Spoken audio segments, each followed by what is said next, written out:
Revista Forbes futi në listën e njerëzve më të pasur të botës për herë të parë një sipërmarrës shqiptar. Ai është Samir Mane, themeluesi dhe presidenti i Balfin Group, i cili është renditur në vendin e 2356 me një pasuri prej 1.4 miliard dollarësh.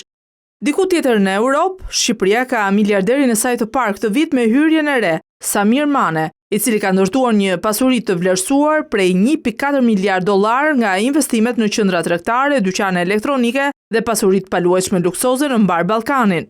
Kjo është pasuria më e madhe e certifikuar ndonjëherë për një sipërmarrës shqiptar nga revista prestigjioze Forbes, e cila e ka bërë tradit publikimin e listës së njerëzve më të pasur të globit prej vitit 1987. Me një aktivitet të nisur në vitin 1993, Mane themeloi më pas grupin Balfin, duke e shndruar atë një ndër grupet më të mëdha investuese në rajon, e që tashmë ka zgjeruar investimet edhe në Austri, Shtetet e Bashkuara të Amerikës dhe Kanada. Forbes shkruan se tani ka më shumë se 3.000 miliarder në mbar botën dhe se ata janë më të pasur se kurrë, me një pasuri të përbashkët prej 16.1 trilion dollarësh. Vetëm 3 vende përbëjnë më shumë se 50% të gjithë miliarderëve. Thuajse 1/3 e listës së këtij viti vjen nga Shtetet e Bashkuara, që renditen me 813 miliarder. Kina mban sërish vendin e dytë me 450 miliarder dhe India në vendin e tretë me 205 miliarder. Në Europë, vendin e parë mban Gjermania me 171 miliarder.